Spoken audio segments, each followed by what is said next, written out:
Maulana Asad കൂടുതൽ ദൃശ്യങ്ങളാണ് പുറത്തു വരുന്നത്. ഇന്ത്യ നടത്തിയ സൈനിക നീക്കത്തിന്റെ കൂടുതൽ ദൃശ്യങ്ങളാണ് പ്രേക്ഷകർക്ക് മുന്നിലേക്ക്. ന്യൂസ് 18 ആദ്യം പ്രേക്ഷകർക്ക് മുന്നിലേക്ക് എത്തുകയാണ് കൂടുതൽ ദൃശ്യങ്ങൾ.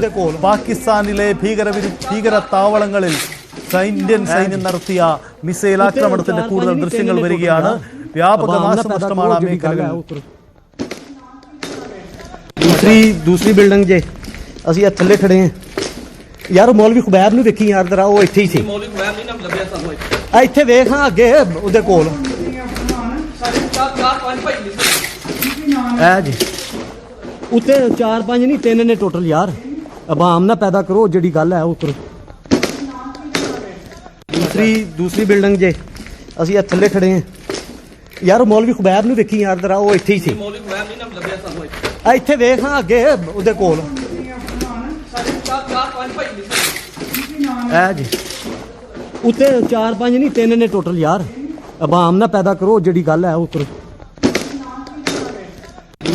दूसरी ਬਿਲਡਿੰਗ ਜੇ ਅਸੀਂ ਆ ਥੱਲੇ ਖੜੇ ਹਾਂ ਯਾਰ। ਮੌਲਵੀ ਖੁਬੈਬ ਨੂੰ ਵੇਖੀ ਯਾਰ ਜਰਾ, ਉਹ ਇੱਥੇ ਹੀ ਸੀ। ਮੌਲਵੀ ਖੁਬੈਬ ਨਹੀਂ ਨਾਮ ਲੱਭਿਆ ਸਾਨੂੰ ਇੱਥੇ ਵੇਖ ਹਾਂ ਅੱਗੇ ਉਹਦੇ ਕੋਲ।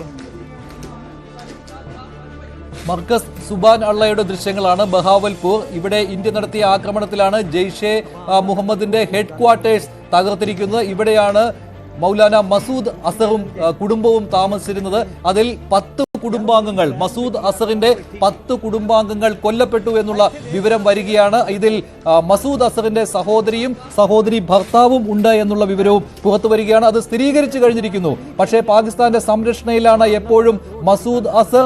അതിനാൽ തന്നെ ഇന്ത്യയുടെ ആക്രമണം ഉണ്ടാകുന്നതിന് മുൻപ് അസറിനെ സുരക്ഷിത കേന്ദ്രത്തിലേക്ക് പാകിസ്ഥാൻ മാറ്റിയിട്ടുണ്ടാവും. കഴിഞ്ഞ ദിവസം അത്തരത്തിലുള്ള വാർത്തകളും വന്നിരുന്നു. ഹാഫിസ് സയ്യിദും മസൂദ് അസറും സുരക്ഷിത കേന്ദ്രത്തിലേക്ക് മാറി എന്നുള്ളത്. പക്ഷേ മറ്റൊരു തന്ത്രം കൂടി പാകിസ്ഥാൻ പയറ്റാറുണ്ട്. ആളുകൾ തിങ്ങിപ്പാർക്കുന്ന സ്ഥലത്തേക്ക് ഇവരെ മാറ്റും, ഇല്ലേ?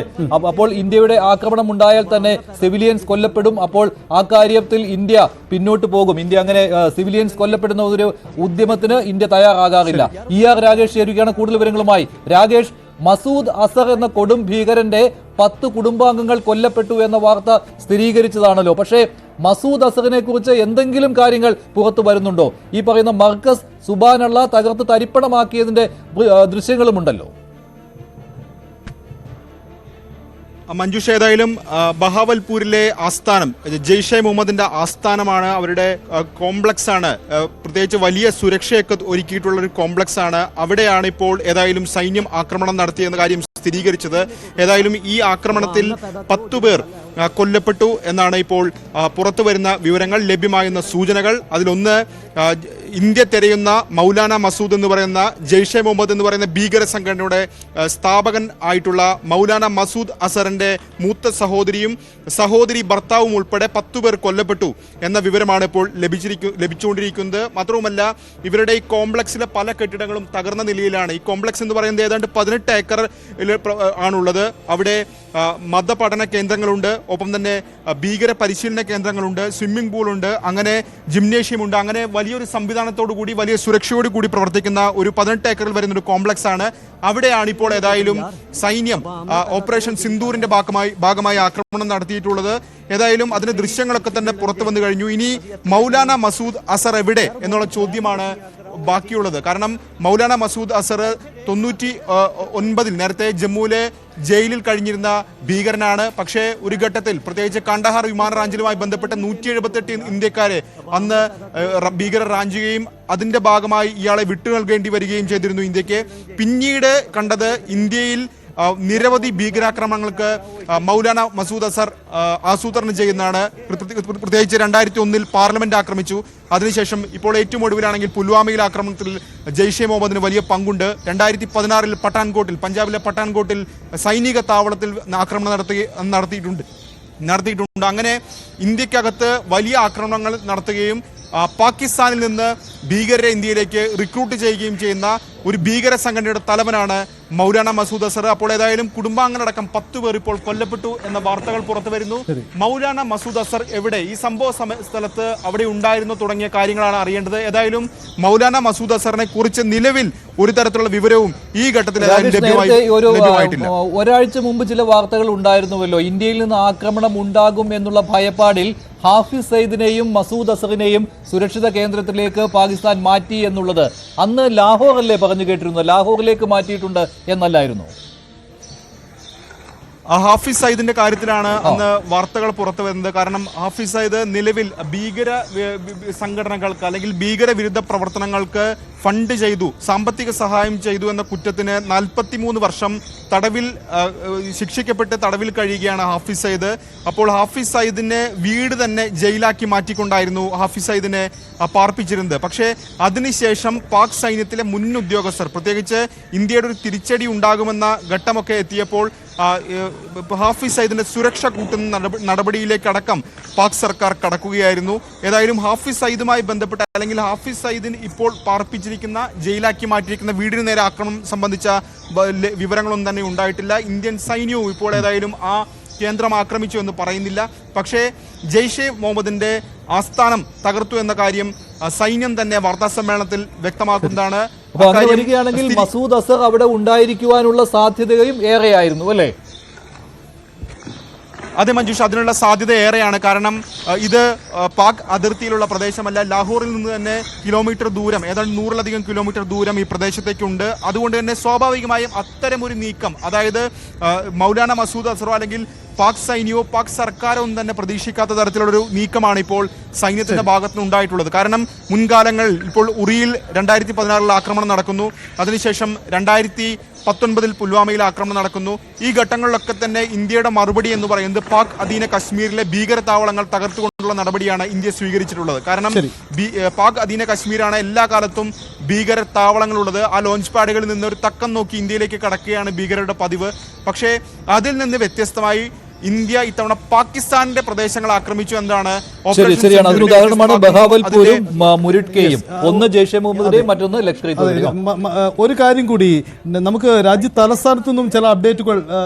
അവിടെ സുരക്ഷാ കാര്യങ്ങൾക്കുള്ള മന്ത്രിസഭാ യോഗം അവസാനിച്ചു, പ്രധാനമന്ത്രി പുറത്തേക്ക് വരുന്നു, ഒപ്പം പ്രധാനമന്ത്രി വിദേശ സന്ദർശനങ്ങൾ വെട്ടിച്ചുരുക്കി എന്ന് തുടങ്ങിയ ചില വാർത്തകൾ കൂടി വരുന്നു. എന്താണ് ഇക്കാര്യത്തിൽ രാകേഷ് അപ്ഡേറ്റുകൾ?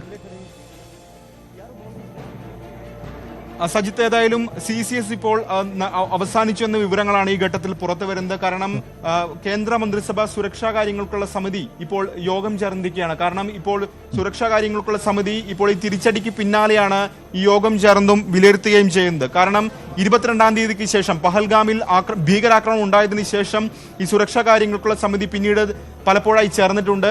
ആദ്യം നയതന്ത്ര തലത്തിലുള്ള നീക്കം അല്ലെങ്കിൽ നടപടിയൊക്കെ തന്നെ കൈക്കൊണ്ടത് ഈ സുരക്ഷാ കാര്യങ്ങൾക്കുള്ള മന്ത്രിസഭാ സമിതിയായിരുന്നു. ഏതായാലും ഇന്നത്തെ യോഗത്തിന്റെ പ്രാധാന്യം, പ്രസക്തി എന്ന് പറയുന്നത് ഈ അതിർത്തിയിലെ സാഹചര്യം അടക്കം വിലയിരുത്തുന്നതാകും. കാരണം ഈ യോഗം എന്ന് പറയുന്നത് പ്രധാനമന്ത്രിയും ഒപ്പം തന്നെ പ്രതിരോധ മന്ത്രി, ആഭ്യന്തരമന്ത്രി, വിദേശകാര്യമന്ത്രി, ധനമന്ത്രി, ഇങ്ങനെ 5 മന്ത്രിമാർ ചേർന്ന ഒരു സമിതിയാണ് CCS സുരക്ഷാ കാര്യങ്ങൾക്കുള്ള മന്ത്രിസഭാ സമിതി. അപ്പോൾ ഇപ്പോൾ ഉണ്ടായിരിക്കുന്ന ഓപ്പറേഷൻ സിന്ദൂർ സ്വാഭാവികമായും പാകിസ്ഥാന്റെ ഭാഗത്ത് നിന്ന് ഏതെങ്കിലും തരത്തിൽ നീക്കമുണ്ടാകുമോ എന്ന കാര്യം ചർച്ച ചെയ്തിട്ടുണ്ടാകും. ഒപ്പം അതിർത്തിയിലെ സാഹചര്യം കൂടി വിലയിരുത്തേണ്ടതുണ്ട്. കാരണം അതിർത്തി, ഈ പാകിസ്ഥാന്റെ പ്രകോപനം അതിർത്തിയിൽ തുടരുന്നുണ്ട്. 8 ഗ്രാമീണർ അവിടെ കൊല്ലപ്പെട്ടിട്ടുണ്ട്. കാരണം നിയന്ത്രണ രേഖയിലും അന്താരാഷ്ട്ര അതിർത്തിയിലുമൊക്കെ പാക് സൈന്യം നിരന്തരം വെടിനിർത്തൽ കരാർ ലംഘനം നടത്തുന്നുണ്ട്. അപ്പോൾ ഈ സാഹചര്യങ്ങളൊക്കെ തന്നെ സൈന്യം വിലയിരുത്തുന്നുണ്ട്. CCS ഏതായാലും അക്കാര്യങ്ങളൊക്കെ തന്നെ ചർച്ച ചെയ്തിട്ടുണ്ട് എന്നാണ് മനസ്സിലാക്കാൻ സാധിക്കുന്നത്. ഏതായാലും ഇന്ത്യ നിലവിൽ അതിർത്തിയിലെ അടക്കം സാഹചര്യങ്ങൾ സൂക്ഷ്മമായി തന്നെ നിരീക്ഷിച്ചു വരികയാണ്. ഇന്നലെ ആക്രമണം ഉണ്ടാകുന്ന ഘട്ടത്തിൽ തന്നെ പ്രധാനമന്ത്രി ഇതിന് മേൽനോട്ടം വഹിച്ചിരുന്നു.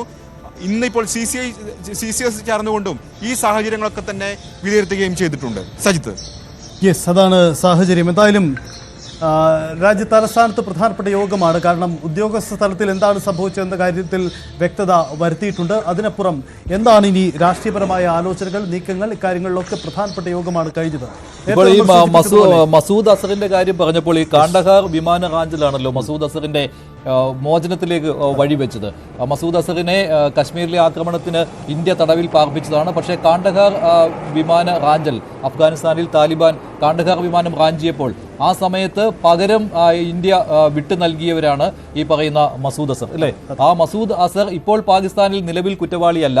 അതിനാൽ തന്നെ മസൂദ് അസർ ഈ പറയുന്ന മർക്കസ് സുബാനുള്ള അവിടെയാണ് താമസിച്ചു വന്നിരുന്നത്. അവിടെയാണ് കുടുംബാംഗങ്ങളുമൊത്ത് താമസിച്ചിരുന്നത്. ഇപ്പോൾ കാണുന്ന ദൃശ്യങ്ങൾ അന്നത്തെയാണ് അല്ലെ? കാണ്ഡഹാർ വിമാന റാഞ്ചലും അതിന് പകരമായിട്ട് ഭീകരവാദികൾക്ക് ഇന്ത്യൻ ജയിലിൽ കഴിഞ്ഞിരുന്ന മസൂദ് അസറിനെ വിട്ടുകൊടുക്കുന്നതും ഇല്ലേ? ആ ദൃശ്യങ്ങൾ ലോകത്തെ ഞെട്ടിച്ച ദൃശ്യങ്ങളാണ്. കാരണം ഒരു ഭീകരവാദിയെ വിട്ടു നൽകുന്നതിന് വേണ്ടി ഒരു വിമാനം തന്നെ റാഞ്ചി കൊണ്ടുപോയി മറ്റൊരു രാജ്യത്ത് കൊണ്ടുപോയി വിലപേശി ഒടുവിൽ വിട്ടുകൊടുക്കേണ്ടി വന്ന സാഹചര്യം അന്നത്തെ ഇന്ത്യൻ രാഷ്ട്രീയത്തിലേറെ ചർച്ച ചെയ്യപ്പെട്ടതാണ്. ലോകരാജ്യങ്ങൾക്ക് മുമ്പിലൊക്കെ അന്നേറെ ചർച്ച ചെയ്യപ്പെട്ടതാണ്. അതിൻ്റെ അന്നത്തെ ആ ദൃശ്യങ്ങൾ ആണ്